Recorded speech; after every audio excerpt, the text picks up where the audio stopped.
Hello everyone दोस्तों, इस video के माध्यम से हम लोग देखने वाले हैं कि जो मध्य प्रदेश उच्च न्यायालय के अंतर्गत जो वैकेंसीज को निकाला गया है, यानी सहायक ग्रेड 3 के साथ साथ दोस्तों शीघ्र लेखक ग्रेड 2 और थर्ड के लिए जो वैकेंसीज निकाली गई है, उनके प्रीवियस ईयर में किस प्रकार से किस पैटर्न के आधार पर क्वेश्चन बनते हैं, वे सारे प्रीवियस ईयर पेपर को मैं यहाँ पर लेकर आया हूँ।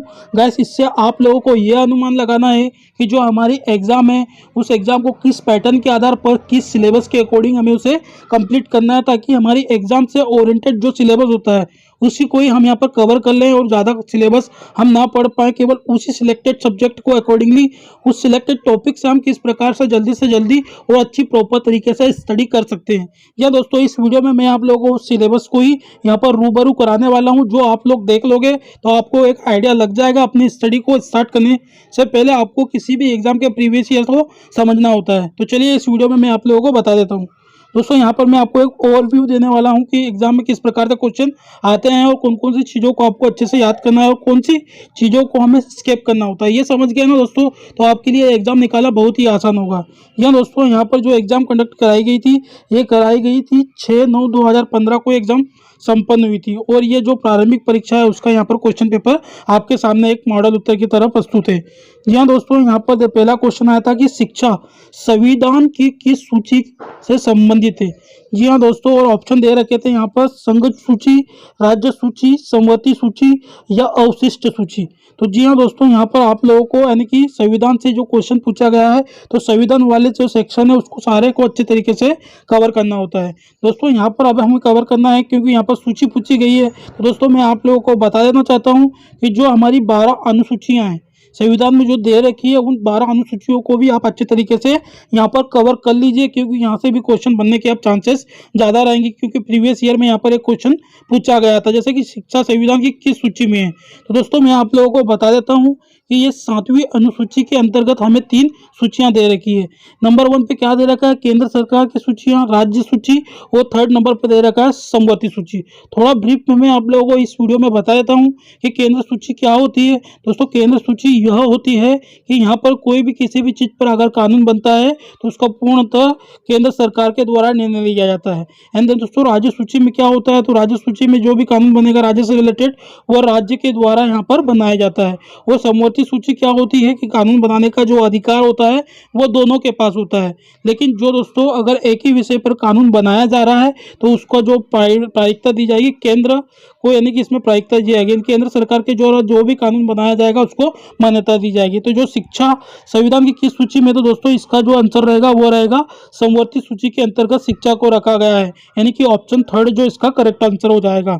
उसी प्रकार दोस्तों, क्वेश्चन नंबर 2 पे आप देख सकते हो, यहाँ भी भारतीय संविधान के मूल अधिकारों का रक्षक किसे कहा गया है, यानी कि संविधान से यहाँ भी क्वेश्चन पूछा गया है। तो दोस्तों, भारतीय संविधान के मूल अधिकारों का जो रक्षक किसे कहा गया है, वो कहा गया उच्चतम न्यायालय को। दोस्तों, आप लोगों को यहाँ पर एक तो जो न्यायालय वाले पोर्शन है, उच्चतम न्यायालय, हाई कोर्ट, जिला न्यायालय, इन सब चीज़ों को तो आपको अच्छे से डिटेल से तो कवर करना ही होगा, क्योंकि दोस्तों ये एकदम उससे ही रिलेटेड है। तो आप उन चीज़ों को अच्छे से यहाँ पर कवर कर लेना। दोस्तों, उसके बाद हम लोग देखते हैं यहाँ पे कि राज्यसभा का प्रधान अध्यक्ष कौन होता है।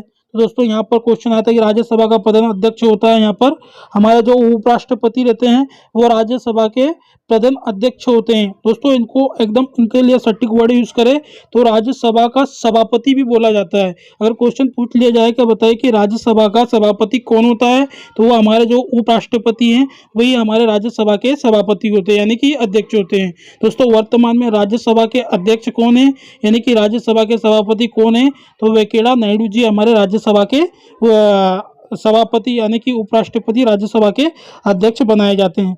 उसके बाद दोस्तों, मंत्रिपरिषद किसके प्रति उत्तरदायी होता है। या दोस्तों, आपको यहाँ पर संसद, लोकसभा, राज्यसभा और राष्ट्रपति वाला जो संविधान का हमारा पोर्शन है उसको भी अच्छे तरीके से यहाँ पर कवर करके जाना होगा, क्योंकि दोस्तों प्रीवियस ईयर में यहाँ पर मैक्सिमम क्वेश्चन हमें देखने को मिल रहे हैं। या दोस्तों, क्वेश्चन नंबर 4 था कि मंत्रिपरिषद किसके प्रति उत्तरदायी है। तो यहाँ पर होगा राज्यसभा, लोकसभा के स्पीकर के प्रति या प्रधानमंत्री के प्रति। तो दोस्तों, जो मंत्रिपरिषद होता है वो लोकसभा के प्रति उत्तरदायी होता है। क्योंकि दोस्तों यहाँ पर जो मंत्री लोग, हमारे विधायक लोग, ये संसद वगैरह चुन के जाते हैं तो ये लोकसभा में सिलेक्ट होते हैं, और लोकसभा में भी जो भी बहुमत पर दल का नेता यानी कि लोकसभा में इनके द्वारा जो चुना जाता है वो हमारे क्या बनते हैं, पीएम बनते हैं, यानी कि प्रधानमंत्री बनते हैं। लेकिन जो मंत्रिपरिषद किसके प्रति उत्तरदायी होते हैं, तो ये होते हैं लोकसभा के प्रति। देन दोस्तों आगे क्वेश्चन पूछा गया था कि संसद का चुनाव लड़ने के लिए प्रत्याशी की न्यूनतम आयु कितनी होनी चाहिए।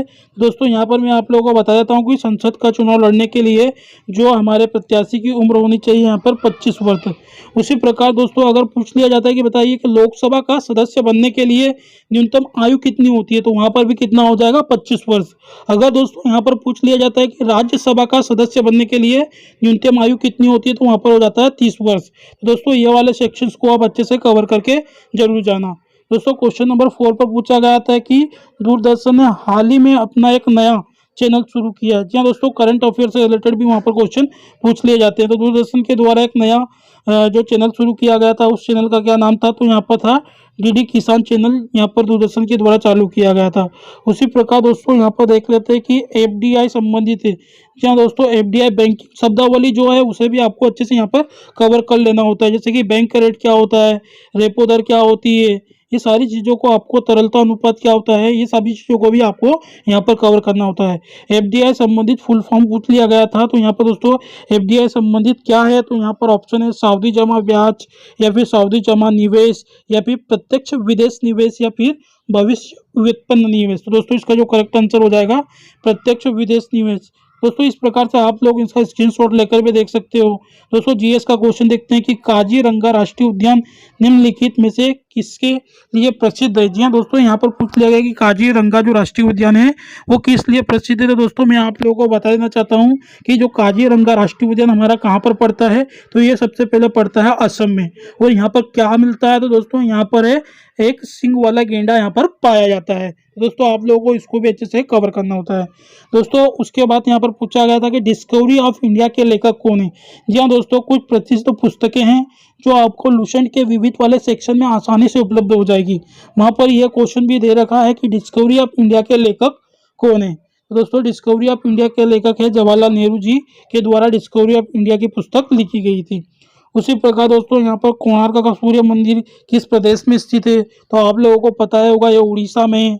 उसी प्रकार दोस्तों 1857 का आंदोलन किस स्थान से प्रारंभ हुआ था, तो दोस्तों ये 1857 की जो क्रांति या आंदोलन चालू हुआ था, इस वाले पोर्शन को भी आपको एकदम डिटेल से सारी घटनाओं को अच्छे से क्रम वाइज कवर कर लेना, क्योंकि दोस्तों यहाँ से डेट से रिलेटेड भी क्वेश्चन काफ़ी पूछे जाते हैं, जिससे आप लोगों को सारी चीज़ों को यहाँ पर कवर करना लेना।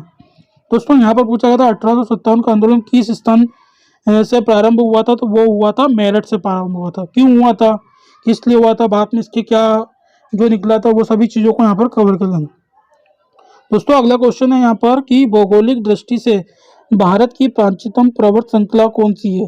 दोस्तों अरावली जो है यहाँ पर भौगोलिक दृष्टि से भारत की प्राचीनतम पर्वत श्रृंखलाओं में माना जाता है, यानी कि ऑप्शन 3 इसका करेक्ट आंसर है। उसी प्रकार से दोस्तों जवाहर सागर बांध किस नदी पर स्थित है। दोस्तों जवाहर सागर बांध यहाँ पर बेतवा नदी पर स्थित है।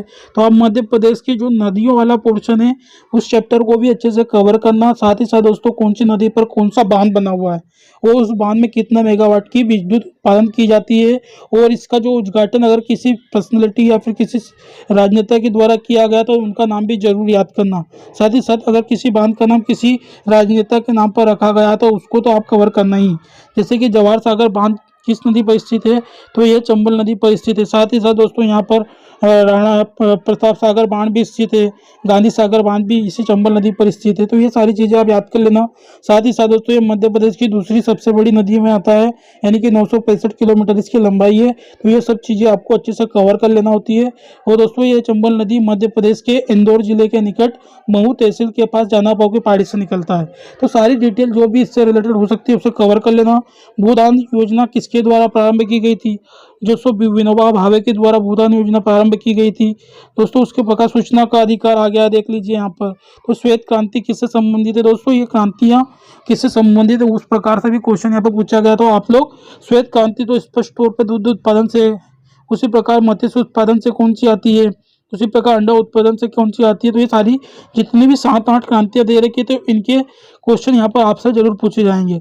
अब पूछ लिया गया है दोस्तों भीमबेटका की गुफाएं कहाँ पर स्थित है। तो दोस्तों भीमबेटका की गुफाएं किस लिए प्रसिद्ध है, ऐसा क्वेश्चन भी बन सकता है। वो यहाँ पर पूछा गया था भीमबेटका किसके लिए प्रसिद्ध है, तो दोस्तों यहाँ पर शैल चित्रों के लिए प्रसिद्ध है। अब इसकी खोज किसके द्वारा की गई थी, तो दोस्तों वाकणकर के द्वारा इसकी खोज की गई थी। यह कहाँ पर स्थित है, तो दोस्तों यह भोपाल से लगभग 34 किलोमीटर दूर रायसेन यानी कि अब्दुल्लागंज में यह स्थित है। तो इस प्रकार से क्वेश्चन पूछे जाने की संभावना बनती है। दोस्तों यहाँ पर देख सकते हो भारत के प्रधानमंत्री ने स्वच्छ भारत अभियान के आधिकारिक रूप से कब प्रारंभ किया था। तो आप लोगों को पता है कि गांधी जयंती यानी 2 अक्टूबर को इसे चालू किया गया था। उसी प्रकार निम्नलिखित में से कौन सा राज्य कानूनी सलाहकार है, तो दोस्तों यहाँ पर आप लोग कौन निम्नलिखित में से कौन राज्य सरकार का कानूनी सलाहकार होता है, तो यहाँ पर हो जाएगा महाधिवक्ता। जी हाँ दोस्तों, महाधिवक्ता हमारे कौन हो जाएंगे, राज्य सरकार के कानूनी सलाहकार। उसी प्रकार दोस्तों क्वेश्चन बनेगा कि केंद्र सरकार के कानूनी सलाहकार कौन होते हैं, तो वह भी आप लोगों को यहाँ पर याद होना चाहिए। और क्या होता है वे चीज़ें भी आपको याद होना चाहिए। चलिए दोस्तों आगे देखते हैं।